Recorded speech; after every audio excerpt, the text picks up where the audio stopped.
บัดนี้เป็นครั้งที่13ตรงกับวันที่13พฤษภาคมพศ2569ข้าพเจ้านายณัฐพล เพชรเมืองรหัส017ขอเปล่งวาจาสาธยายพุทธมนต์และสาธยายธรรมถวายเป็นพุทธบูชาธรรมบูชาสังฆบูชาและเป็นอาจาริยบูชาแด่องค์หลวงปู่ทวดและหลวงปู่ศิลา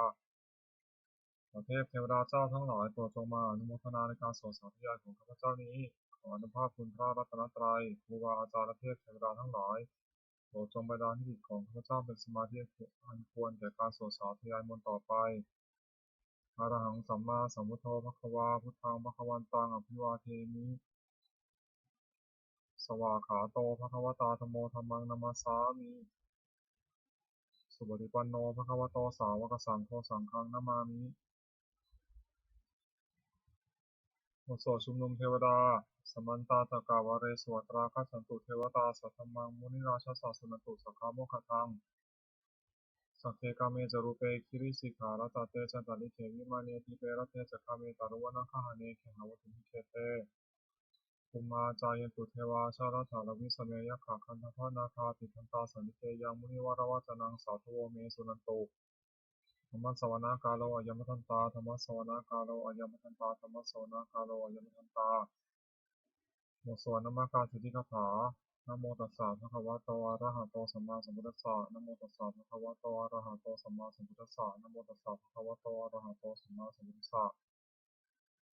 บทสวดสัจจกริยาคาถานาทิเมสรณังอัญญังพุทโธเมสรณังวรังเอเดนะสัจจวัชเชนะโสทิเมหตุสัพพทานาทิเมสรณังอัญญังธัมโมเมสรณังวรังเอเดนะสัจจวัชเชนะโสทิเมหตุสัพพทา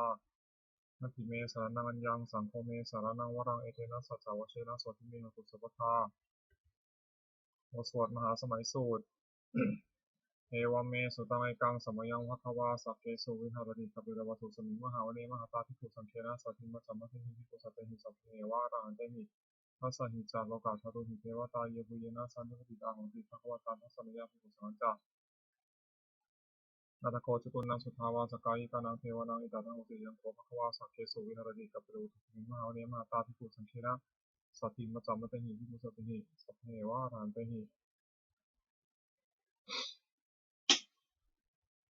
ทัสสะหิจาโลกาทัตตุหิเทวตาเยบุเยนะสันนิปติตาโหติภควตาทัสสะยะภิกขุสังฆัจจายานุนามยปิเยนะภควาเตนุปัสสังกัมมายามะปัสสังกัมมิตวาภควโตสันเตปัจเจกคาถาทัสสะยมาติอัตโขตาเทวตาสายทัพพินามะพละวาปุริโสสัมมัญญิทาวาผังมสารยมสายทังวาผังสัมมิชยะเอวะเมวะสุทาวาเสตุเทเวสุอันตารหิตาภควโตปุระโตปะตุระหังสุอัตโขตาเทวตาภควตังอภิวาเทตวายกรรมตังอัตังสุเอกรรมตังตาโขเอกาเทวตาภควโตสันเตอิมังคังภาสิมหาสมโยปวานสมิงเทวกายาสมาคาตาคาตมหอิมังธรรมะสัมยังปฏิกายเยวะปราชิตาสังฆติอัตโขวปราเทวตาภควโตสันเตอิมังคังภาสิตตาภควสมาทานสุติตาอัตโนชุขังมุขังสุสารถิวานิปานิชัยตวันหินทิยานิลักขติปาทิราติอัตโขวปราเทวตาภควโตสันเตอิมังคังภาสิเชตวะกีรังเชตวะบดิคังอิทังกีรังโอหัจจุเมชาเตจรันติสุทาวิมลาจักขุมตาสุนทาสุตุนาคติ อัตถวปราเทวตาภควโตสันติมุขทังคัสเยเกจิพังสรนังคตาเสนเตคัมิสันติยาปายภูมิมหายามรุสัมเพหังเทวกยังปริปุเรสันติติอัตถวภควาภิกขุมันเตเสยวินาภิกขเวทัสสะสุโลกาตโตสุเทวตาสันนิปิตาหุติภาคตาทัสสะนิยาภิกขุสังฆัจจาเยวิเตภิกขเวเหสุติตามัทานังอรหันโตสัมมาสัมพุทธาเยสัมปิภควันตานังเอตัปปรมาเยวะเทวตาสันนิปิตาเหสุสัยทัพพิเมหังนิการหิ เยปิเตพิกเวภูริสันติยานาคตัมมัทนังอรหันโตสัมมาสัมพุทธาเตสัมปิภควันตานังอิตัมปรมาเยวะเทวตาสันนิปิตาภูริสันติสายสัพพิเมหังอิตาระหินาจิกิสัมมิพิกเวเทวะกายนังนามานิปิตายิสัมมิพิกเวเทวะกายนังนามานิเทสิสัมมิพิกเวเทวะกายนังนามานิตังสุนาถาสันตุกัมมนาสิกโรธาภาสิสามิทิเอมะมะเตติโกเตภิกขุภควโตปัจจสุสมภควายตัทวตาสิโลกามนุกัสสามิยะถาภูมาตัทสิตาเยสิตาคิริคัพพลังปะหิตตาสมหิตาปุตุเสหวะสัลลินาโลมหังสามสัมพุโนวตาธรรมสาสุทาวิปัสสนามนาวิลาภิโยปัสสเตยะทวาวเนกัปปิลวัตเวตตวามันวิสัทธาสาวเตสาสเนระเตเทวกายาภิกตาเตวิชานาถาภิกโวเตจาตบัมมะกะโรสุตวาพุทธศาสสนังเตสัมปะตะรุเตสัมปะตุระหุยานังอัมนุสานังสนังอัปเตเกสตัมมัทธคุงสหัสสังอัฏฐสตาริงสตังเอเกสหัสสานังอมนุสสานมหสงอัปเตเกนตามมัทธคุงทิสาสัพพาพุตตะอหง นันจัสสัพพังอภิญญายาวะวะคิตวานัจจกุมาตโตอามันเดยิสัทธาสาวะเกสาสเนระเตเทวะกายาภิกตาเตวิชาตัพพิโกโวเยวหังกิตายุสันนิคิราหิอนุปุพพโส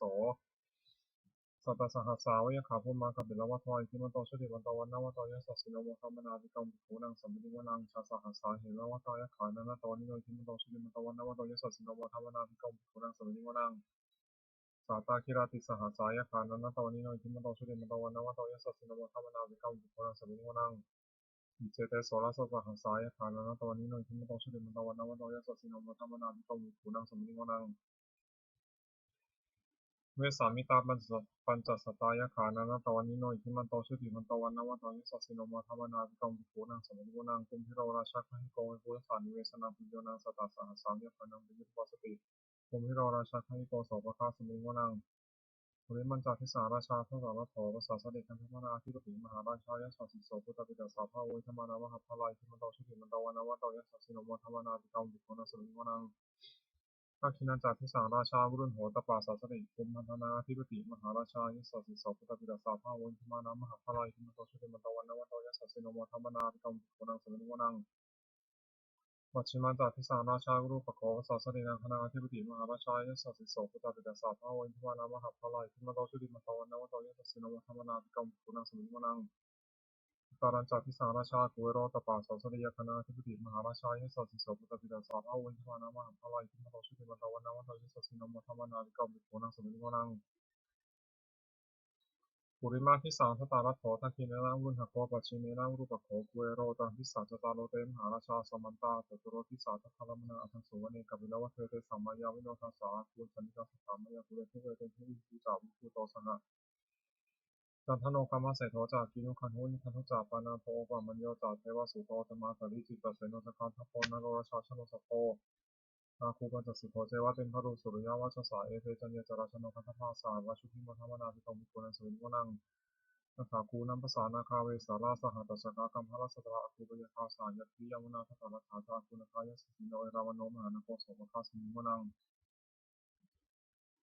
เยนะคาราเชสหัสาหรันติทิพาทิชาปฏิวิสุทธิจักขูวิหายสัตเตวนามาชาตตาสิตาสุปนาอิติเตสานามังพยาตานาคาราชานามาสิสุปนาโตเขมะมะกาสุปโทตันหิวัจหิปาวะหายันตานาคาสุวนาสารามะกังสุปิทังจิตาวชิระหัตเทนะสมุทังอสุรติตาทัตตารวาสาวเสติอิมันโตยิสัสสิโนกาลคัญชามหาวิสุมาอสุรธนเวทสาวิปัสสิติสุจิตุจาปหาราโทนมุติสหัสปัญจพนิพุตานังสัพเพเวโรจนมกาสนัยตวาทลิงเสนังปะหุปิทังปะหุสมโยธานิพันเตติโกนังสมิโกนังอาโปติเทวาปฐวิจาเตชวายโยตถะคโมวรุณาวรุณาเทวาโสโมจายสัสสะสหเมตากรุณาคายิกาคุเทวายสัสสิโนทัสเสเตทัสสุทธายาสัพเพนันตวันนิโยจิมันโตสุติมันตวันนวันโตยสัสสิโนโมทัมมนาวิกรมภิกขุนังสมิโกนังเมถุจเทวาสาลีจาสมาจทุเวยมาจันทสุวิสาเทวาจันทวะคุปรคิตาสุริยสุวิสาเทวาสุริยมาคุปรคิตานักขัตถิปุรคิตวาคุมทวะละหกาวสุนังวาโสเสโทสังโฆปะคาปุริโภทัสเสเตทัสสะทากายาสัพเพนันตวันนิโยจิมันโตสุติมันตวันนวันโตยสัสสิโนโมทัมมนาวิกรมภิกขุนังสมิโกนังนักขาภูสาภูเทวาชาลมคิสิทธาริวะอริกาจารชาจาอุมาปุพานิพาสิโนวรุณาสหธรรมาจาจุตาจเนชกาสุรยาวิราอภัวคัวสาวเนสิโนทัสเสเตทัสสะทากายาสัพเพนันตวันนิโยจิมันโตสุติมันตวันนวันโตยสัสสิโนโมทัมมนาวิกรมภิกขุนังสมิโกนังสมานามหาสมานามานุสามานุสุตมากิจาปตุสิกาคัวคูมโนปตุสิกาถาคูหายโยเทวายจาวินิตวาสิโนปาราคามหาปาราคาภุเทวายสัสสิโนทัสเสเตทัสสะทากายาสัพเพนันตวันนิโยอิมันโตสุติมันตวันนวันโตยสัสสิโนโมทัมมนาวิกรมภิกขุนังสมิโกนัง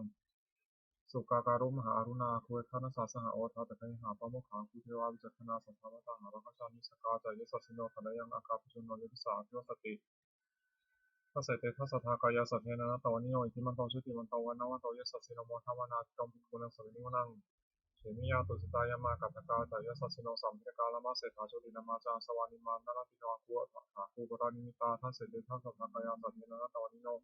อิมันโตสุติมันตวันนวันโตยสัสสิโนโมทัมมนาวิกรมภิกขุนังสมิโกนังสัพเพเตเทวานิกายาสัพเพนันตวันนิโนนามันวายนาคันชุงเยเจเยสริสาสหะภูชาสนิมิติรังคตินามานาสวังนักขิมุขตารังนักขังจันทวาสิตาติดังสุพรมาปรามโตจักปุตาอิทิมโรสัสสนังกุมารโรติโสจาโสภคาสมินิโกนัง สัพพะมะโลกานังมังพะมาพุทธิปติปปปโนชุติมันโตวิสมากายโยยัสสะสิโสทัสเสไตเสวะภูปัจจกาวะสวัตติโนเตสัญจมัชฌโตอาคาหาริโตปริวาริโตเตจะสัพเพวิกันเตสินทิเตเวสัพพะมะเกมะราชนาติอภิกามิปัสสะกานาสามัคคีอิทาคานาถาปะทะรังเกนะมัทธวัตโวสมตตาปริวาริตามะโวมุจิตาตุสินังอิติตถามาเสโนกันเหสเนอเปสยิปานินาตระมหาจัสสังกตะวันเพระวังยะถาราวุสโกเมโคทันยันโตสัมวิชุโกตถาโสปฏิภาวติสัมปิโตเสยังวเสตันตสัพพังอภิญญาวะกิตวานตติมาตโตอมริสัทธาสาวเกสัสเนระเตมาราสนาภิกตาเตวิชนะทัพโตเตจาตปะมะกรุงสุตวาพุทธศาสนามิตาราคิหิปะกามเนสานมุขสยุสัพเพวิชิตาสังฆมาพิยติตายสัสสินมนติสนาปุเรหิสาวกาเตชะเนสุรติมุสบูชาหลวงปู่ทวดนะโมโพธิสัตว์โตอาคันติมัญญาอิติภควานะโมโพธิสัตว์โตอาคันติมัญญาอิติภควานะโมโพธิสัตว์โตอาคันติมัญญาอิติภควานวโกวาทฉบับประชาชนสมเด็จพระมหาสมณเจ้ากรมพระยาวชิรยานมโรรสธรรมวิภาคทุกะคือหมวดสองธรรมมีอุปการะมากสองอย่างหนึ่งสติความระลึกได้สองสัมปชัญญะความรู้ตัวธรรมเป็นโลกบาลคือคุ้มครองโลกสองอย่างหนึ่งมีริความละอายแก่ใจสองโอตปะความเกรงกลัวธรรมมันทำให้งามสองอย่างหนึ่งขันติความอดทนสองสัจจะความเสงี่ยมบุคคลหาได้ยากสองอย่างหนึ่งบุปการีบุคคลผู้ทำอุปการะก่อนสองกตัญญูกตเวทีบุคคลผู้รู้อุปการะที่ทำแล้วและตอบแทนอีกาคือหมวดสามรัตนะสามอย่างพระพุทธหนึ่งพระธรรมหนึ่งพระสงฆ์หนึ่งท่านผู้สอนให้ประชุมชนประพฤติชอบด้วยกายวาจาใจตามพระธรรมวินัยที่ท่านเรียกว่าพระพุทธศาสนาชื่อพระพุทธเจ้าสองพระธรรมวินัยที่เป็นคำสั่งสอนของท่านชื่อพระธรรมสามหมู่ชนที่ฟังคำสอนของท่านแล้วปฏิบัติชอบตามพระธรรมวินัยชื่อพระสงฆ์คุณของรัตนะสามอย่างพระพุทธเจ้ารู้ดีรู้ชอบด้วยพระองค์เองก่อนแล้วสอนผู้อื่นให้รู้ตามด้วยพระธรรมย่อมรักษาผู้ปฏิบัติไม่ให้ตกไปในที่ชั่วพระสงฆ์ปฏิบัติชอบตามคำสอนของพระพุทธเจ้าแล้วสอนให้ผู้อื่นกระทำตามด้วยอาการที่พระพุทธเจ้าทรงสั่งสอนสามอย่างหนึ่งทรงสั่งสอนเพื่อจะให้ผู้ฟังรู้ยิ่งเห็นจริงในธรรมที่ควรรู้ควรเห็นสองทรงสั่งสอนมีเหตุที่ผู้ฟังอาจตรองตามไม่เห็นจริงได้สามทรงสั่งสอนเป็นอัศจรรย์คือผู้ปฏิบัติตามย่อมได้ประโยชน์โดยสมควรแก่ความปฏิบัติโอวาทของพระพุทธเจ้าสามอย่างหนึ่งเว้นจากทุจริตคือประพฤติชั่วด้วยกายวาจาใจสองประกอบสุจริตคือประพฤติชอบด้วยกายวาจาใจสามทำใจของตนให้หมดจดจากเครื่องเศร้าหมองใจมีโรคโกรธหลงเป็นต้นทุจริตสามอย่างหนึ่งประพฤติชั่วด้วยกายเรียกกายทุจริตสองประพฤติชั่วด้วยวาจาเรียกวจีทุจริตสามประพฤติชั่วด้วยใจเรียกมโนทุจริตกายทุจริตสามอย่างฆ่าสัตว์หนึ่งละช่อหนึ่งประพฤติผิดในกามหนึ่งวจีทุจริตสี่อย่างพูดเท็จหนึ่งพูดส่อเสียดหนึ่งพูดคำหยาบหนึ่งพูดเพ้อเจ้อหนึ่งมโนทุจริตสามอย่างโลภอยากได้ของเขาหนึ่งพยาบาทปองร้ายเขาหนึ่งจับปองทำหนึ่งทุจริตสามอย่างนี้เป็นกิจไม่ควรทำควรจะละเสียสุจริตสามอย่างหนึ่งประพฤติชอบด้วยกายเรียกกายสุจริตสองประพฤติชอบด้วยวาจาเรียกวจีสุจริตสามประพฤติชอบด้วยใจเรียกมโนสุจริตกายสุจริตสามอย่างเว้นจากฆ่าสัตว์หนึ่งเว้นจากลักช่อหนึ่งเว้นจากประพฤติผิดในกามหนึ่งวจีสุจริตสี่อย่างเว้นจากพูดเท็จหนึ่งเว้นจากพูดส่อเสียดหนึ่งเว้นจากพูดคำหยาบหนึ่งเว้นจากพูดเพ้อเจ้อหนึ่งมโนสุจริตสามอย่างไม่โลภอยากได้ของเขาหนึ่งไม่พยาบาทปองร้ายเขาหนึ่งเห็นชอบตามครองธรรมหนึ่งสุจริตสามอย่างนี้เป็นกิจควรทำควรประพฤติอกุศลมูลสามอย่างรากเหง้าของอกุศลเรื่องอกุศลมูลมีสามอย่างคือโลภะอยากได้หนึ่งโทสะที่ประทุษร้ายเขาหนึ่งโมหะไม่หลงไม่รู้จริงหนึ่งเมื่ออกุศลมูลเหล่านี้โลภะโทสะโมหะก็ดีมีอยู่แล้วอกุศลอื่นที่ยังไม่เกิดขึ้นก็เกิดขึ้นที่เกิดขึ้นแล้วก็จะเริ่มมากขึ้นถึงนั้นคนละเสียกุศลมูลสามอย่างรากเหง้าของกุศลเนี่ยกุศลมูลมีสามอย่างคืออโลภะไม่อยากได้หนึ่งอโทสะไม่คิดประทุษร้ายเขาหนึ่งอโมหะไม่หลงหนึ่ง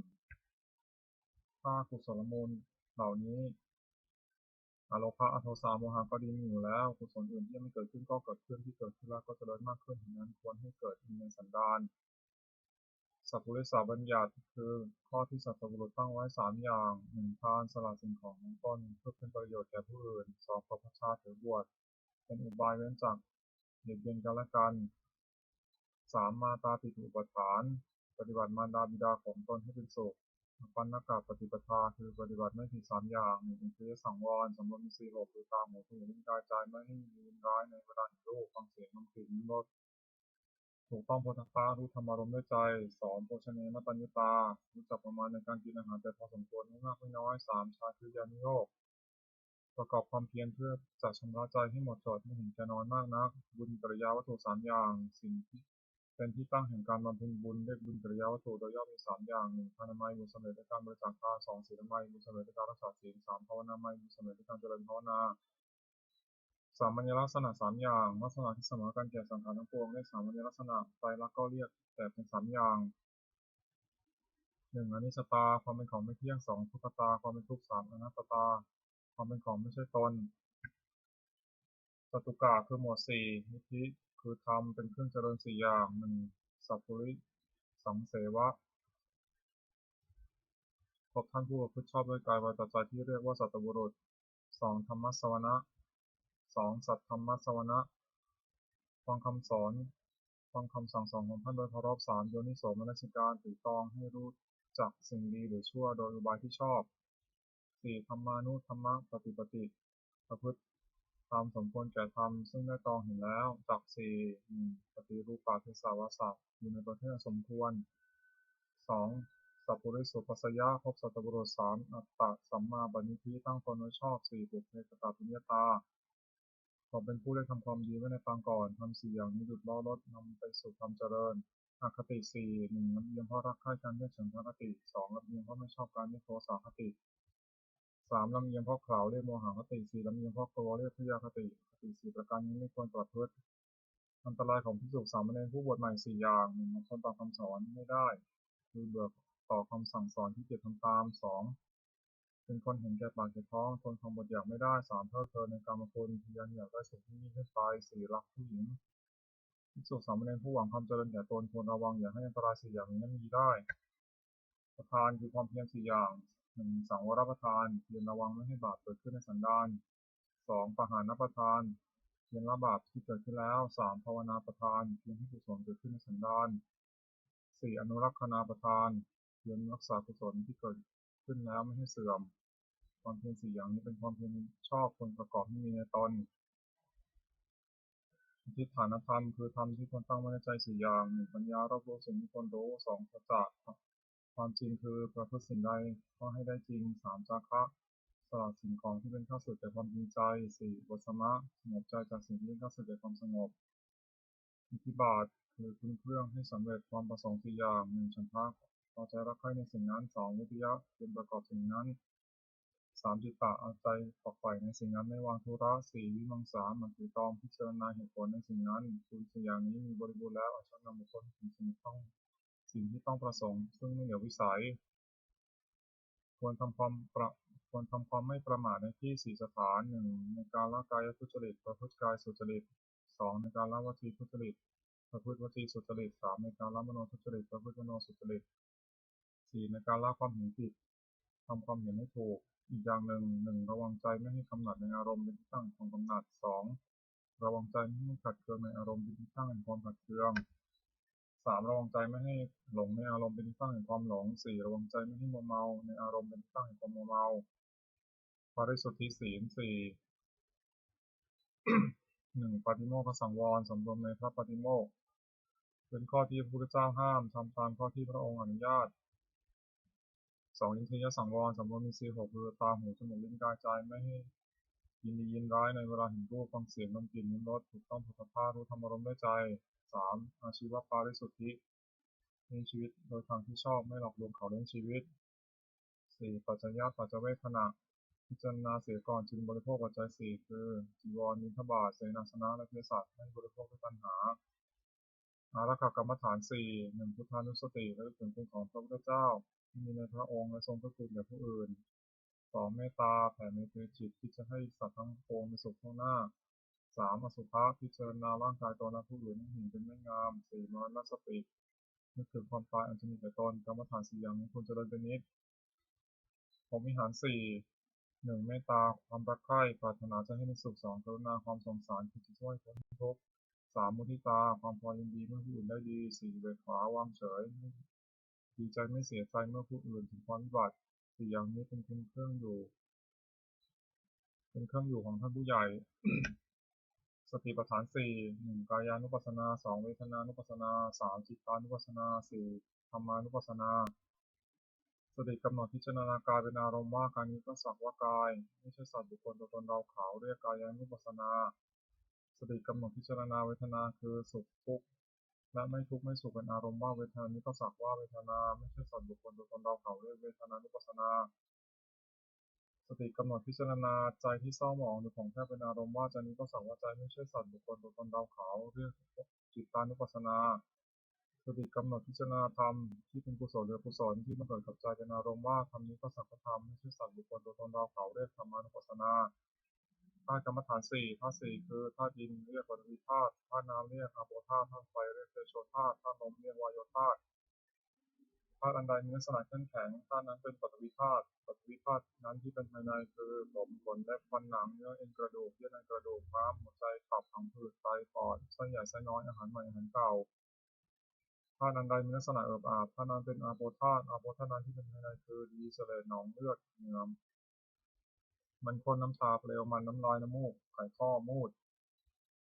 ธาตุอันมีลักษณะร้อนธาตุนั้นเป็นเตโชธาตุเตโชธาตุนั้นที่เป็นภายในคือไฟที่ยังการให้อบอุ่นไฟที่ยังการให้ทรุดโทรมไฟที่ยังการให้กระวนกระวายไฟที่เผาอาหารให้ย่อยธาตุอันใดมีลักษณะพัดไปพัดมาธาตุนั้นเป็นวายโยธาตุวายโยธาตุนั้นที่เป็นภายในคือลมขึ้นเบื้องบนลมพัดลมเบื้องต่ำลมในท้องลมในไส้ลมหายใจตามตัวลมหายใจ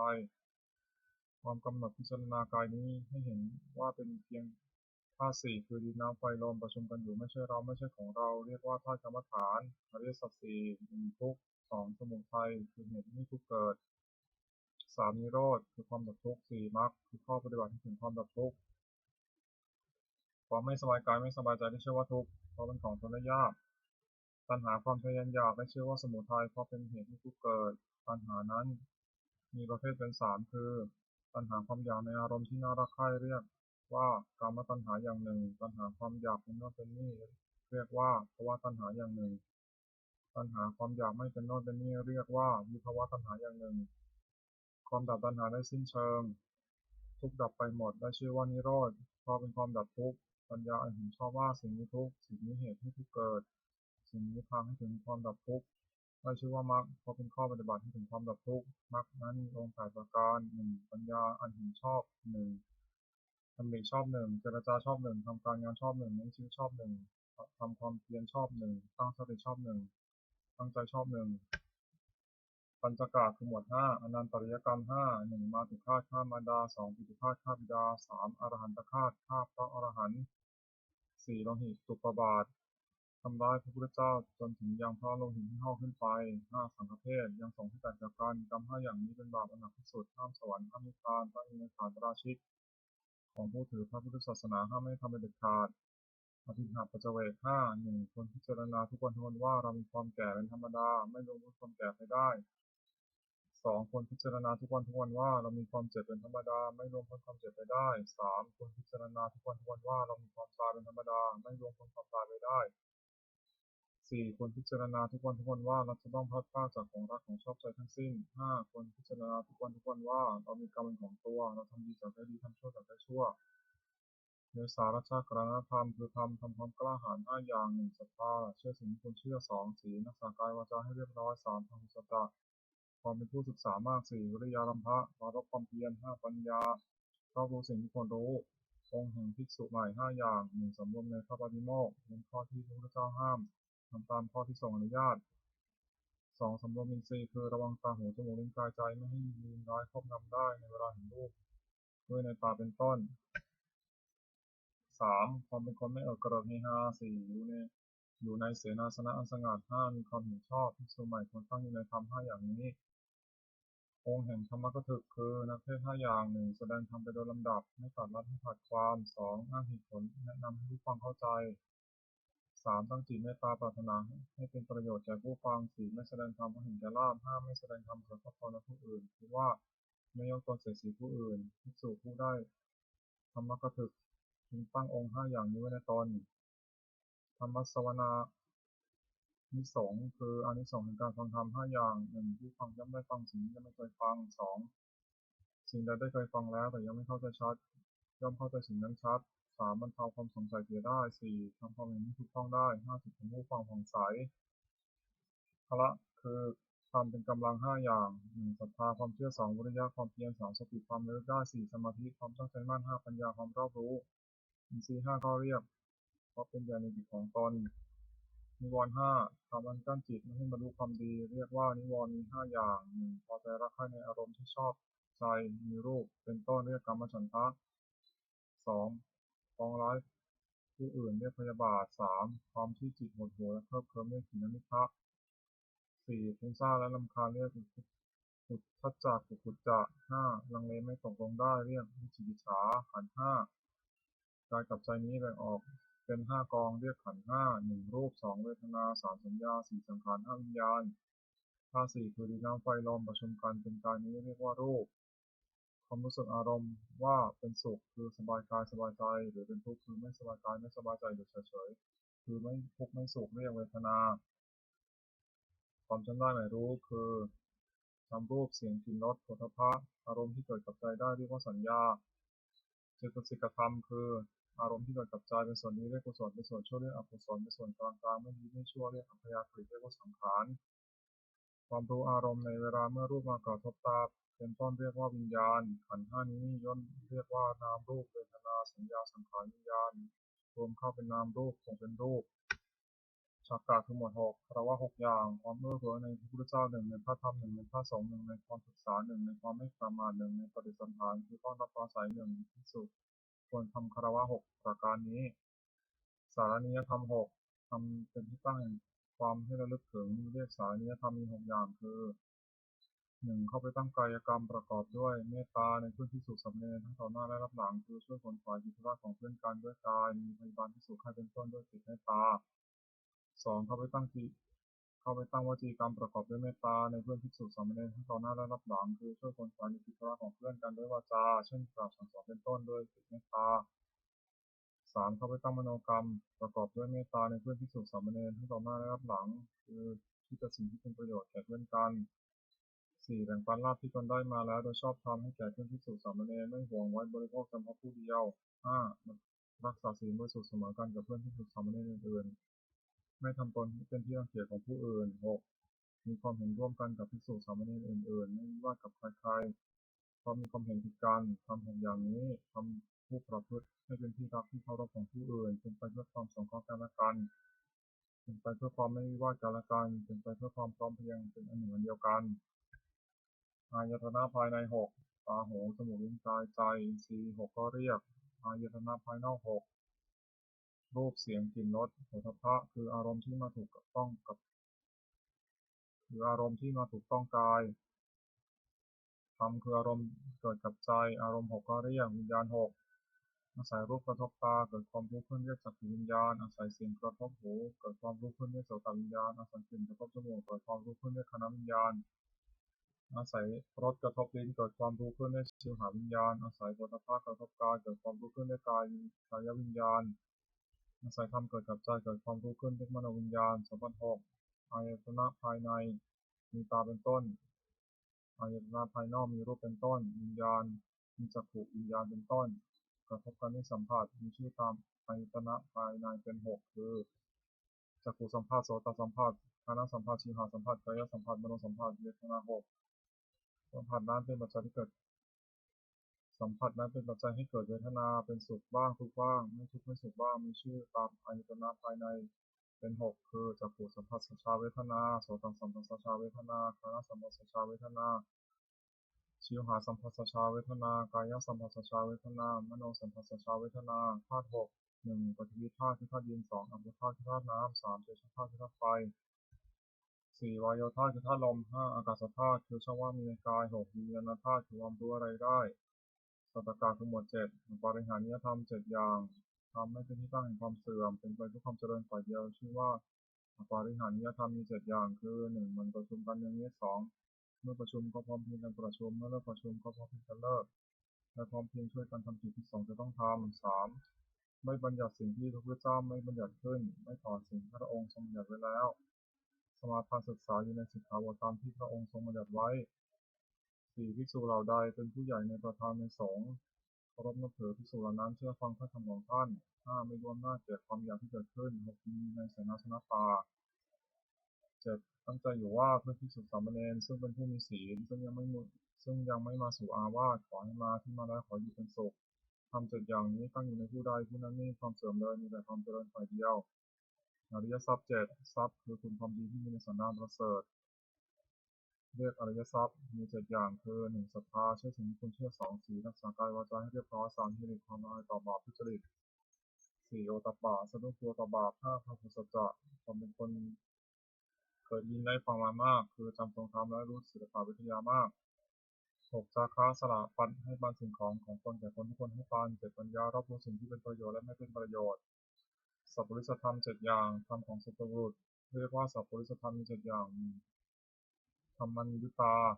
ความเป็นผู้รู้จักเหตุเช่นรู้จักว่าสิ่งนี้เป็นเหตุแห่งสุขสิ่งนี้เป็นเหตุแห่งทุกข์สองอัตถัญญุตาความเป็นผู้รู้จักผลเช่นรู้จักว่าสุขเป็นเหตุสุขเป็นผลแห่งเหตุอันนี้ทุกข์เป็นผลแห่งเหตุอันนี้สามอัตตัญญุตาความเป็นผู้รู้จักตนว่าเราว่าโดยชาติตระกูลยศศักดิ์สมบัติบริวารความรู้และคุณธรรมเป็นเท่านี้และประพฤติตนให้สมควรแก่ที่เป็นอยู่อย่างไรสี่มัตตัญญุตาความเป็นผู้รู้ประมาณในการแสวงหาเครื่องเลี้ยงชีวิตแต่โดยทางที่ชอบและรู้จักประมาณในการบริโภคแต่พอควรห้ากาลนิตาความเป็นผู้รู้จักกาลเวลาสมควรในประกอบกิจนั้นๆหกปริสัญญุตาความเป็นผู้รู้จักประชุมชนและกริยาที่ต้องประพฤติต่อประชุมชนนั้นๆว่าหมู่นี้เมื่อเข้าไปหาจะต้องทำกริยาอย่างนี้จะต้องพูดอย่างนี้เป็นต้นเจ็ดบุคลาปโรปรัญญิตาความเป็นผู้รู้จักเลือกบุคคลว่าผู้นี้เป็นคนดีคนคบผู้นี้เป็นคนไม่ดีไม่คนคบเป็นต้นสัพพุริสธรรมอีกเจ็ดอย่างหนึ่งสัตบุรุษประกอบด้วยธรรมเจ็ดประการคือมีศรัทธามีความละอายต่อบาปมีความกลัวต่อบาปเป็นคนได้ยินได้ฟังมากเป็นคนมีความเพียรเป็นคนมีสติมั่นคงเป็นคนมีปัญญาสองจะปรึกษาสิ่งใดกับใครๆก็ไม่ปรึกษาเพื่อจะเบียดเบียนตนและผู้อื่นสามจะคิดสิ่งใดก็ไม่คิดเพื่อเบียดเบียนตนและผู้อื่นสี่จะพูดสิ่งใดก็ไม่พูดเพื่อจะเบียดเบียนตนและผู้อื่นห้าจะทำสิ่งใดก็ไม่ทำเพื่อจะเบียดเบียนตนและผู้อื่นหกมีความเห็นชอบมีเห็นว่าทำดีได้ดีทำชั่วได้ชั่วเป็นต้นเจ็ดให้ทานโดยเคารพคือเอื้อเฟื้อแก่ของที่ตัวให้และผู้รับทานนั้นไม่ทำอาการหยุดทิ้งเสียโพชฌงค์เจ็ดหนึ่งสติความเลือกได้สองธรรมวิจยะความสอดส่องธรรมสามวิริยะความเพียรสี่ปิติความอิ่มใจห้าปัสสัทธิความสงบใจและอารมณ์หกสมาธิความตั้งใจมั่นเจ็ดอุเบกขาความวางเฉยเรียกตามประเภทว่าสติสัมโพชฌงค์ไปโดยลำดับจนถึงอุเบกขาสัมโพชฌงค์อัตถกะคือหมวดแปดโลกธรรมแปดธรรมที่ครอบงำสัตว์โลกอยู่และสัตว์โลกย่อมเป็นไปตามธรรมนั้นเรียกว่าโลกธรรมโลกธรรมนั้นมีแปดอย่างคือมีลาภหนึ่งไม่มีลาภหนึ่งมียศหนึ่งไม่มียศหนึ่งมีพาหนึ่งสรรเสริญหนึ่งสุขหนึ่งทุกข์หนึ่งในโลกธรรมแปดประการนี้อย่างใดหนึ่งเกิดขึ้นคนพิจารณาว่าสิ่งที่เกิดขึ้นแล้วแก่เราก็แต่ว่ามันไม่เที่ยงเป็นทุกข์มีความแปรปรวนเป็นธรรมดาควรรู้ตามที่เห็นควรรู้ตามที่เป็นจริงอย่าให้มันครอบงำจิตได้คืออย่ายินดีในส่วนที่ปรารถนาอย่ายินร้ายในส่วนที่ไม่ปรารถนา ลักษณะตัดสินธรรมวินัยแปดประการทำเหล่าใดเป็นไปเพื่อความกำหนัดย้อมใจหนึ่งเป็นไปเพื่อความประกอบทุกหนึ่งเป็นไปเพื่อความสะสมกองกิเลสหนึ่งเป็นไปเพื่อความอยากใหญ่หนึ่งเป็นไปเพื่อความไม่สันโดษยินดีด้วยของมีอยู่คือมีนี่แล้วอยากได้นั่นหนึ่งเป็นไปเพื่อความคุกคีด้วยหมู่คณะหนึ่งเป็นไปเพื่อความเกลียดคร้านหนึ่งเป็นไปเพื่อความยุ่งยากหนึ่งทำเหล่านี้พึงรู้ว่าไม่ใช่ธรรมไม่ใช่วินัยไม่ใช่คำสั่งสอนของพระศาสดาทำเหล่าใดเป็นไปเพื่อความคลายกำหนัดหนึ่งเป็นไปเพื่อความปราศจากทุกข์หนึ่งเป็นไปเพื่อความไม่สะสมกองกิเลสหนึ่งเป็นไปเพื่อความอยากน้อยหนึ่งเป็นไปเพื่อความสันโดษยินดีด้วยของมีอยู่หนึ่งเป็นไปเพื่อความสง่าจากหมู่หนึ่งเป็นไปเพื่อความเพียรหนึ่งเป็นไปเพื่อความเลี้ยงง่ายหนึ่งทำเหล่านี้พึงรู้ว่าเป็นธรรมเป็นวินัยเป็นคำสั่งสอนของพระศาสดามรรคมีองค์แปดหนึ่งสมาธิปัญญาเห็นชอบคือเห็นอริยสัจสี่สองธรรมสังกัปปะดำริชอบคือดำริจะออกจากกามหนึ่งดำริในอันไม่พยาบาทหนึ่งดำริในอันไม่เบียดเบียนหนึ่งสามสัมมาวาจาเจรจาชอบคือเว้นจากวจีทุจริตสี่สัมมากัมมันตะทำการงานชอบคือเว้นจากกายทุจริตสามห้าสัมมาชีวะเลี้ยงชีวิตชอบคือเว้นจากความเลี้ยงชีวิตโดยทางที่ผิดหกสัมมาวายามะความเพียรชอบคือเพียรในที่สี่สถานเจ็ดสัมมาสติระลึกชอบคือระลึกในสติปัฏฐานทั้งสี่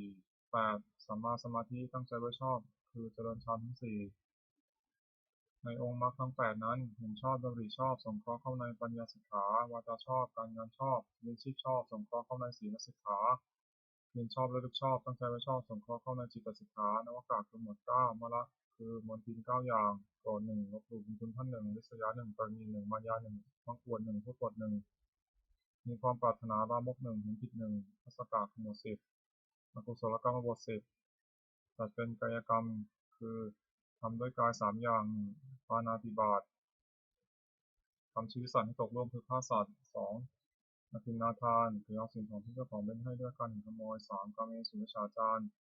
ประพฤติผิดในกามจัดเป็นวจีกรรมคือทำด้วยวาจา4 อย่าง4มุสาวาทพูดเท็จ5ปิสนาวาจาผู้ส่อเสียด6พรุษาวาจาผู้คำหยาบ7สัมภปลาปะผู้เพ้อเจ้อจัดเป็นมโนกรรมคือทำด้วยใจ3 อย่าง8อภิชาโลภอยากได้ของเขา9พยาบาทปองร้ายเขา10มิจฉาทิฏฐิเห็นผิดจากกองธรรมทำ10 อย่างนี้เป็นทางบาปไม่ควรดำเนินกุศลกรรมบท10จัดเป็นกายกรรม3 อย่างปาณาติปาตาเวรมณีเว้นจากทำชีวิตสัตว์ให้ตกร่วง2อทินนาทานาเวรมณีเว้นจากเอาสิ่งของที่เจ้าของไม่ได้ให้ด้วยการขโมย3กาเมสุมิจฉาจาราเวรมณีเว้นจากประพฤติผิดในกามจัดเป็นวจีกรรมคือทำด้วยวาจา4 อย่าง4มุสาวาทาเวรมณีเว้นจากพูดเท็จ5ภิกษุนายะวาจายะเวรมณีเว้นจากผู้ส่อเสียด6พรุษายะวาจายะเวรมณีเว้นจากผู้คำหยาบ7สัมภปลาปาเวรมณีเว้นจากผู้เพ้อเจ้อจัดเป็นมโนกรรมคือทำด้วยใจ3 อย่าง8อนัพพิชาไม่โลภอยากได้ของเขา9พยาบาทไม่พยาบาทปองร้ายเขา10สัมมาทิฏฐิเห็นชอบตามครองธรรมกรรม10 อย่างนี้เป็นทางบุญควรดำเนินบุญกิริยาวัตถุ10 อย่าง1ทานามัยบุญสำเร็จด้วยการบริจาคทาน2ศีลไมัยบุญสำเร็จด้วยการรักษาศีล3ภาวนาไมัยบุญสำเร็จด้วยการเจริญภาวนา4อปัจจยานามัยบุญสำเร็จด้วยการประพฤติถ่อมตนแก่ผู้ใหญ่5วยาวัจจะไมัยบุญสำเร็จด้วยการเพื่อผลภายในกิจที่ชอบ6ปฏิภาณามัยบุญสำเร็จด้วยการให้ส่วนบุญ7ปัตตานุโมทนาไมัยบุญสำเร็จด้วยการอนุโมทนาส่วนบุญ8ธรรมสวนัยบุญสำเร็จด้วยการฟังธรรม9ธรรมเทศนาไมัยบุญสำเร็จด้วยการแสดงธรรม10ภิกษุชุกรรมการทำความเห็นให้ตรงธรรมที่บรรพชิตควรพิจารณา1 10 อย่างบรรพชิตควรพิจารณา1ว่าบัดนี้เรามีเพศต่างจากฤหัสแล้วอาการกริยาใดๆของสมณะเราต้องทำอาการกริยานั้นๆ2บรรพชิตควรพิจารณา1ว่าความเลี้ยงชีพของเราเนื่องด้วยผู้อื่นเราควรทำตัวให้เขาเลี้ยงง่าย3บรรพชิตควรพิจารณา1ว่าอาการกายวาจาอย่างอื่นที่เราจะต้องทำให้ดีขึ้นไปกว่านี้ยังมีอีกไม่ใช่เพียงเท่านี้4บรรพชิตควรพิจารณา1ว่าตัวของเราเองติดกินตัวของเราเองโดยศีลแล้วหรือไม่5บรรพชิตควรพิจารณาว่าผู้ใครควรแล้วติดเตียนเราโดยศีลแล้วหรือไม่6บรรพชิตควรพิจารณาว่าเราจะต้องพัดพรากจากของรักของชอบใจทั้งนั้น7บรรพชิตควรพิจารณาว่าเรามีกรรมเป็นของตัวเราทำดีจากได้ดีทำชั่วจากได้ชั่ว8บรรพชิตควรพิจารณาว่าวันคืนล่วงไปบัดนี้เราทำอะไรอยู่9บรรพชิตควรพิจารณาว่าเรายินดีในที่สงัดหรือไม่10บรรพชิตควรพิจารณาว่าคุณวิเศษของเรามีอยู่หรือไม่ที่จะให้เราไม่เป็นผู้เก้อเขินในเวลาเพื่อนบรรพชิตถามในการภายหลังนาถกรณธรรมคือธรรมที่ทำที่พึ่ง10 อย่าง1ศีลรักษากายวาจาให้เรียบร้อย2ความเป็นสัจจะความเป็นผู้สดับฉาบฟังมาก3กัลยาณมิตรตาความเป็นผู้มีเพื่อนดีงาม4สวัสสตาความเป็นผู้ว่าง่ายสอนง่าย5กิงกรณีเยสุทัคคตาความขยันเอาใจใส่ในกิจธุระของเพื่อนภิกษุสามเณร6ธรรมกรรมตาเป็นใคร่ในธรรมที่ชอบ7วิริยะเพียรเพื่อจะละความชั่วประพฤติความดี8สันโดษยินดีด้วยผ้านุ่งผ้าห่มอาหารที่นอนที่นั่งและยาตามมีจำได้9สติทำการที่ทำได้และคำที่พูดแล้วแม้นานได้10ปัญญารอบรู้ในกองสังขารความเป็นจริงอย่างไรคาถาวัตถุคือถ้อยคำที่ควรพูด10 อย่าง1อภิชากถาถ้อยคำที่ชักนำให้มีความปรารถนาน้อย2สันตุตติกถาถ้อยคำที่ชักนำให้สันโดษยินดีด้วยปัจจัยตามมีตามได้3ปวิเวกถาถ้อยคำที่ชักนำให้สงัดกายสงัดใจ4อสังสักขกถาถ้อยคำที่ชักนำให้รักคนด้วยหมู่5วิริยารัมภกถาถ้อยคำที่ชักนำให้ปรารภความเพียร6ศีลกถาถ้อยคำที่ชักนำให้ตั้งอยู่ในศีล7สมาธิกถาถ้อยคำที่ชักนำให้ทำใจให้สงบ8 ปัญญากถาถ้อยคำที่ชักนำให้เกิดปัญญา9วิมุตติกถาถ้อยคำที่ชักนำให้ทำใจให้พ้นจากกิเลส10วิมุตติญาณทัศนกถาถ้อยคำที่ชักนำให้เกิดความรู้ความเห็นในความที่ใจพ้นจากกิเลสอนุสติคืออารมณ์คนระลึก10ประการ1พุทธานุสติเลือกถึงคุณของพระพุทธเจ้า2ธรรมานุสติเลือกถึงคุณของพระธรรม3สังฆานุสติเลือกถึงคุณของพระสงฆ์4ศีลานุสติเลือกถึงสิ่งของตน5จาคานุสติเลือกถึงทานที่ตนบริจาคแล้ว6เทวตานุสติเลือกถึงคุณที่ทำบุคคลให้เป็นเทวดา7มรณสติเลือกถึงความตายที่จะมาถึงตน8กายคตาสติลึกทั่วไปในกายให้เห็นว่าไม่งามน่าเกลียดโสโครก9อานาปานสติตั้งสติกำหนดลมหายใจเข้าออก10วิปัสสนานุสติเลิกถึงคุณพระนิพพานซึ่งเป็นที่ระงับกิเลสและกองทุกข์ปกิณณกะคือหมวดเบตเตเลสอุปกิเลสคือโทษเครื่องเศร้าหมอง16อย่างอภิชฌาวิสมาโลภะละโมบไม่สม่ำเสมอคือความเพ่งเล็ง2โทสะร้ายกาจ3โกธาโกรธ4อุปนาหะถูกโกรธไว้5มัคคะลบหลู่คุณท่าน6ปราศาสตีเสมอคือยกตัวเทียมท่าน7อิสาริษยาคือเห็นเขาได้ดีคนอื่นไม่ได้8มัจฉริยะกรณี9มายามารยาคือเจ้าเล่ห์10สัพพยะโอ้อวด11สัมภะหัวดื้อ12สารัมภะแห่งดี13มานะถือตัว14อภิมานะดินพลาด15มัทธามัวเมา16ปมาทาเลินเล่อโพธิปักขิยธรรม37ประการสติปัฏฐาน4สัมมาปัฏฐาน4อิทธิบาท4อินทรีย์5พละ5โพชฌงค์7มรรคมีองค์8ที่หิปฏิบัติสตุกะกรรมกิเลสคือกรรมเครื่องเศร้าหมอง4อย่างปาณาติบาตทำชีวิตสันตกร่วง2อธินาทานถึงเอาสิ่งของที่เจ้าของไม่ให้ด้วยการขโมย3กาเมสุมิจฉาจารประพฤติผิดในกาม4มุสาวาทพูดเท็จกรรม4อย่างนี้นะความไม่สรรเสริญเลยอบายมุขคือเหตุเครื่องชิบหาย4อย่างความเป็นนักเลงหญิง2ความเป็นนักเลงสุรา3ความเป็นนักเลงเล่นการพนัน4ความพบคนชั่วเป็นมิตรข้อ4ประการนี้ไม่ควรประกอบทิฏฐิธรรมิกขัดประโยชน์คือประโยชน์ในปัจจุบัน4อย่างอิทธานะสัมปทาความถึงพร้อมด้วยความหมั่นในการประกอบกิจเครื่องลี้ชีวิตก็ดีในการศึกษาเราเรียนก็ดีในการทำธุระหน้าที่ของตนก็ดี2อารักขาสัมปทาถึงพร้อมในการรักษาคือรักษาทรัพย์ที่แสวงหามาได้ด้วยความหมั่นไม่ให้เป็นอันตรายก็ดีรักษาการงานของตนไม่ให้เสื่อมเสียไปก็ดี3กัลยาณมิตรตาความมีเพื่อนเป็นคนดีไม่เป็นคนชั่ว4สัมมาชีวิตาความมีชีวิตตามสมควรแก่กำลังทรัพย์ที่หาได้ไม่ให้เปิดเผยนักไม่ให้ฟูมไฟนักสัมปรายิกัตถกถะ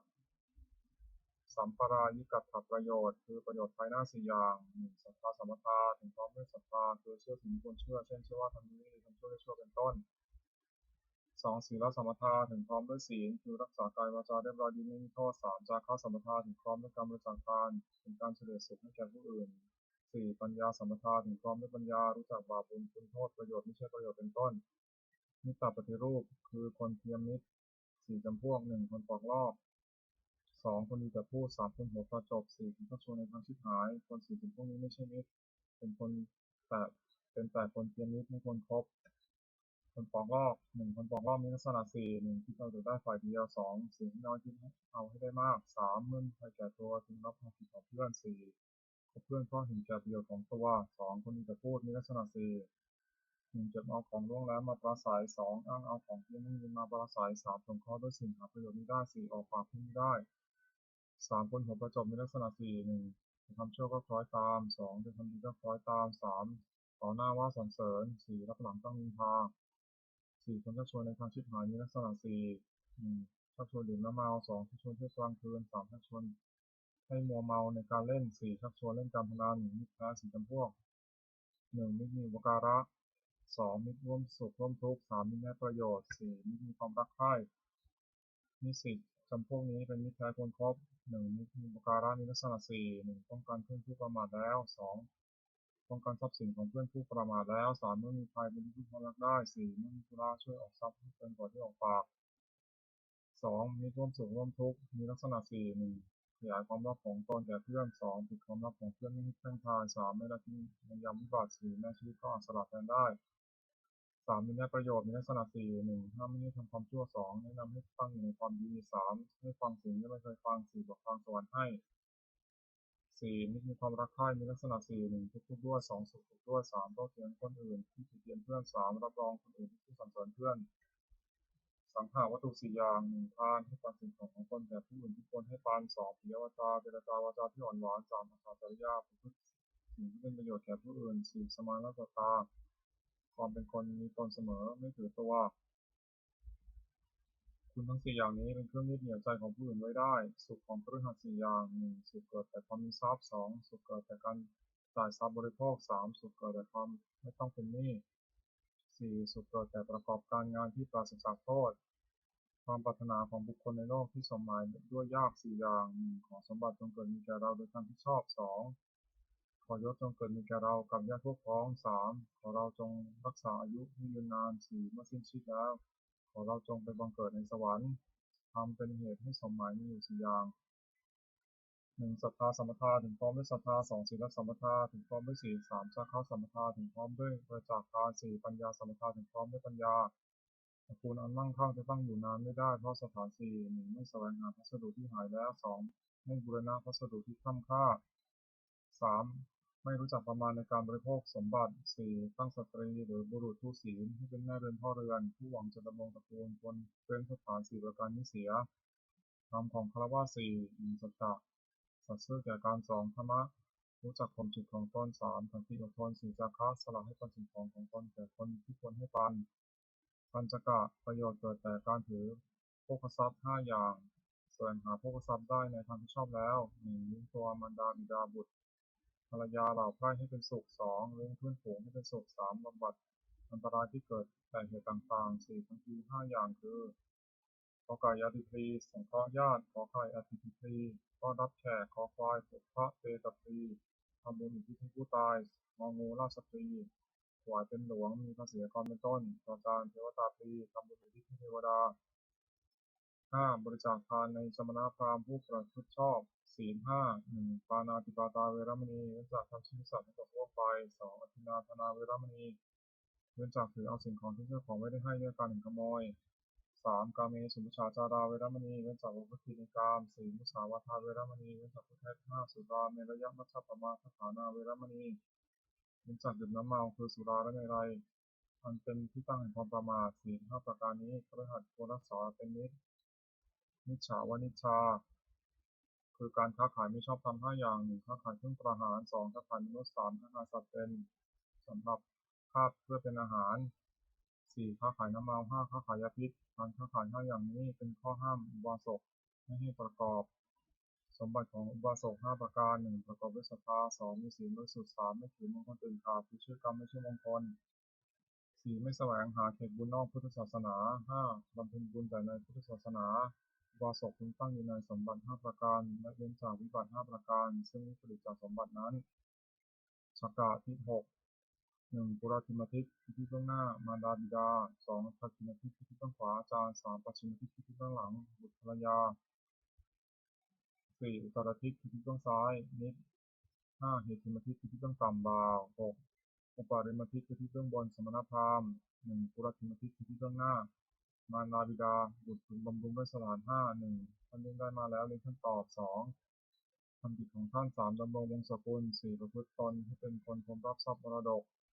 ห้าเมื่อท่านลุรับไปแล้วทำบุญอุทิศให้ท่าน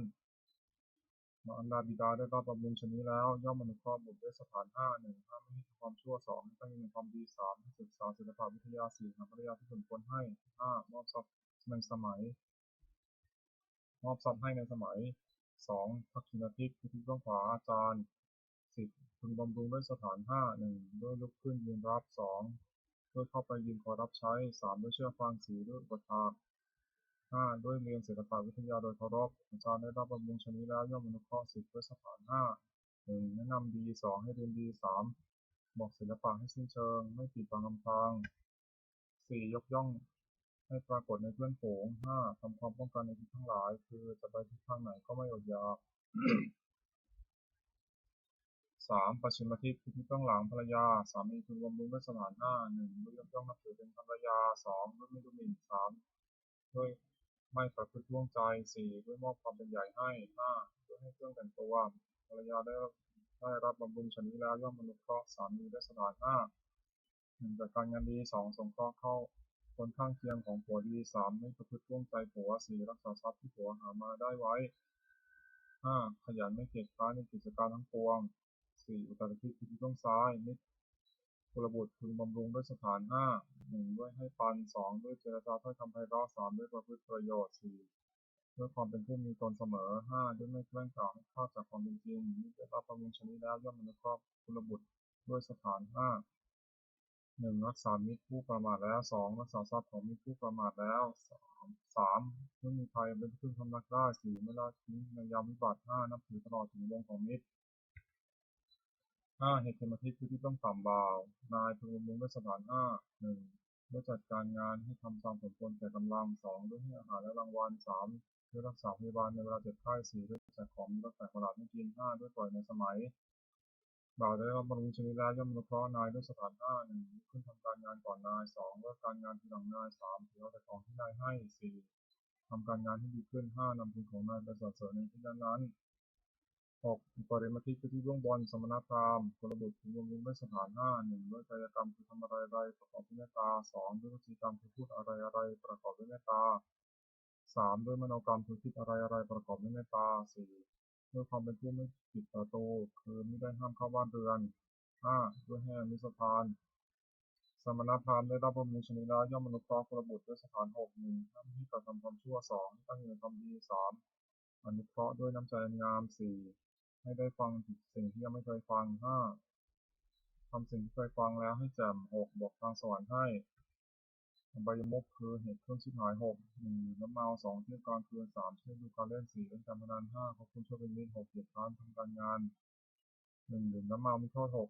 1เสียทรัพย์2ก่อการทะเลาะวิวาท3เกิดโรค4ต้องติเตียน5ไม่รู้จักอาย6พรกำลังปัญญา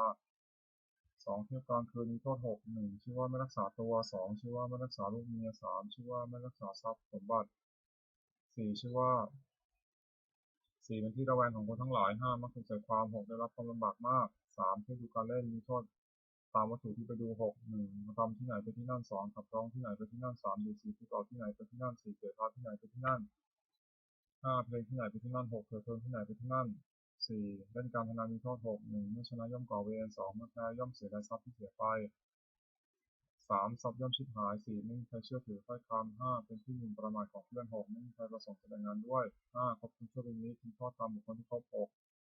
1นำให้เป็นนักเลงการพนัน2นำให้เป็นนักเลงเจ้าชู้3นำให้เป็นนักเลงเหล้า4นำให้เป็นคนลวงเขาด้วยของปลอม5นำให้เป็นคนลวงเขาซึ่งหน้า6นำให้เป็นคนหัวไม้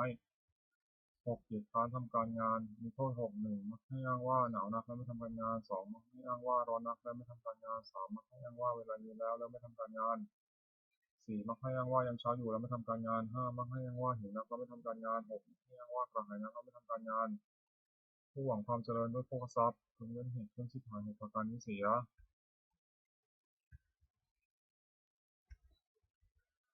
ปฏิภาณคาถายาเทวตาสันติวิหารวาชินีปุเบทะเรพุทธิทะเรตหินตหินทัตมะทรินาโหตุบุชิตาโสถิงกโรเดทาวิหารามันทะเรเทราจมัชชานวกาตพิโทสารามิกาธนปริปัสสกาคามาชเทสานิคมาจิสราสัพพานุพุตาสุจิตาโพสุเตชราพุชายิติจาอัทสัมภวาสังเสพิทาตาทโวปปาติกานิยานิกังธรรมวรังปฏิจเตสัพพิติปัสสังโรตุสังขยังธาตุจิรังสตังธรรมโมธรรมัทราจะบุคลาสังโฆตุสมัคควะขายะจาหิตายะจาอเนรคตุสัมโมสัพพิติธรรมจารโนวิธิสัพพปุญญมะธรรมเมอริยปาวิธิเตปสันนาหัวตุสัพพิติปานิโนพุทธศาสเนสัมมาทรังโพวิชันโตกาลเทวโปสตุวิธิภวะสัตนังสมิทังนิตุนิทนิงมาตาปิตาจัตตาช่างนิจังรักติปุรกังเอวังธรรมนาชนปชังรักตุสัพพทาเทวตาอุโยชนะคาถาขับปตาจนิสุขาพิยปตาจนิพยาโสขับปตาจนิโสกาหัวตุสัพเพปินานิโนเอกาวตาจามิหิสัมปตังพุทธสัพพทังสัพเพเทวานุโมทันตุสัพพะสัพพเตสิยาธนังทุกข์ทานังทัพพันตุสัทธายาสีรังรักขันตุสัพพตาภาวนาพิรตาหัวตุพัชตุเทวตาคตาสุมังคลคาถาหัวตุสัพพังสุมังครังรักขันตุสัพพเทวตาสัพพพุทธานุภาเวนะโสติหัวตุนิรันตรังหัวตุสัพพังสุมังครังรักขันตุสัพพเทวตาสัพพธรรมานุภาเวนะโสติหัวตุนิรันตรังหัวตุสัพพังสุมังครังรักขันตุสัพพเทวตาสัพพสังฆานุภาเวนะโสติหัวตุนิรันตรังสัพเพพุทธาพระปัตตาปัจเจกนันเจยพลังอหันตานาจาเตชนะรักขมัทธมิสวะโส สัพเพพุทธาพระปัตตาปัจเจกนันเตยมพลังอหันตานันจาเตชนะรักขังมัทธามิสัพพโสสัพเพพุทธาพระปัตตาปัจเจกนันเตยมพลังอหันตานันจาเตชนะรักขังมัทธามิสัพพโสสัพเพพุทธาพระปัตตาปัจเจกนันเตยมพลังอหันตานันจาเตชนะรักขังมัทธามิสัพพโสสัพเพพุทธาพระปัตตาปัจเจกนันเตยมพลังอหันตานันจาเตชนะรักขังมัทธามิสัพพโสสัพเพพุทธาพระปัตตาปัจเจกนันเตยมพลังอหันตานันจาเตชนะรักขังมัทธามิสัพพโสสัพเพพุทธาพระปัตตาปัจเจกนันเตยมพลังอหันตานันจาเตชนะรักขังมัทธามิสัพพโสสัพเพพุทธาพระปัตตาปัจเจกนันเตยมพลังอหันตานันจาเตชนะรักขังมัทธามิสัพพโสสัพเพพุทธาพระปัตตาปัจเจกนันเตยมพลังอหันตานันจาเตชนะรักขังมัทธามิสัพพโสบทแผ่เมตตาให้ตนเองอหังสุขิโตโหมิขอให้ข้าพเจ้ามีความสุขอหังมิทุกโขโหมิขอให้ข้าพเจ้าปราศจากความทุกข์อหังอเวโรโหมิขอให้ข้าพเจ้าปราศจากเวรอหังอพยาบาโชโหมิขอให้ข้าพเจ้าปราศจากอุปสรรคอันตรายทั้งปวงสุขียตนังปริหารามิขอให้ข้าพเจ้าจงมีความสุขกายสุขใจรักษากายวาจาใจให้พ้นจากความทุกข์ภัยทั้งปวงเถิดโปรดสวดแผ่เมตตาให้สรรพสัตว์ทั้งหลายสัพเพสัตตาสัตว์ทั้งหลายที่เป็นเพื่อนผู้เกิดแก่เจ็บตายด้วยกันทั้งหมดทั้งสิ้นเอาเวลาของตู่จงเป็นสุขเถิดอย่าได้มีเวรแก่กันและกันเลยอพยาบาชาของตู่จงเป็นสุขเถิดอย่าได้มีเบียดซึ่งกันและกันเลยอานิจจังของตู่จงเป็นสุขเถิดอย่าได้มีความทุกข์กายทุกข์ใจเลยสุขียตนังปริหารันตุจงมีความสุขกายสุขใจรักษาตนให้พ้นจากทุกภัยทั้งสิ้นเถิดสวดแผ่เมตตาอุทิศสัพเพสัตตาสัพพะโหนตุอเวราสุขาชีวิโนขอให้สัตว์ทั้งหลายอย่าได้มีเวรแก่กันและกันเลยจงเป็นผู้ดำรงชีพอยู่เป็นสุขทุกเมื่อเถิดตังบุญยังพลังไมหังสัพเพภาคีพวันตุเตขอให้สัตว์ทั้งหลายจงได้สวยผลบุญที่พระเจ้าได้บำเพ็ญด้วยกายวาจาใจแล้วนั้นเถิด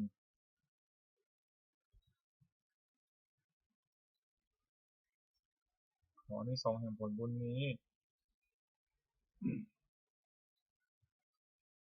ขออานิสงส์แห่งผลบุญกุศลนี้จงเป็นสัพพะสิริมงคลแก่ข้าพเจ้าให้แคล้วคลาดปลอดภัยจากทุกโศกโรคภัยอันตรายทั้งปวงให้มีแรงไหลได้สุจริตมั่นคงเป็นสัมมาอาชีพชอบธรรมคำว่าไม่มีอดอยากยากจนขอให้ได้มีแก่ข้าพเจ้าขอให้ข้าพเจ้ามีสัมมาทิฏฐิทั้งมั่นในพระธรรมคำสอนในองค์สมเด็จพระสัมมาสัมพุทธเจ้าดำรงอยู่ในความดีงามตลอดกาลนานอีกทั้งขอเทพเทวดาทั้งหลายผู้ได้อนุโมทนาสาธุการในบุญกุศลนี้โปรดประสิทธิ์ประสาทพรน้อมส่งอนุภาพแห่งมงคลไปสู่วัตถุมงคลหลวงปู่ทวดยศถีมนมหายันหลวงปู่ศิลารวมถึงวัตถุมงคลทั้งปวงที่สามสิ่งอำนวยที่จะสร้างขึ้นให้เปี่ยมด้วยพุทธานุภาพเทวานุภาพและนิพพานุภาพศักดิ์สิทธิ์อำนวยผลให้สิริมงคลแก่ผู้ครอบครองและบูชาทุกประการเทอญ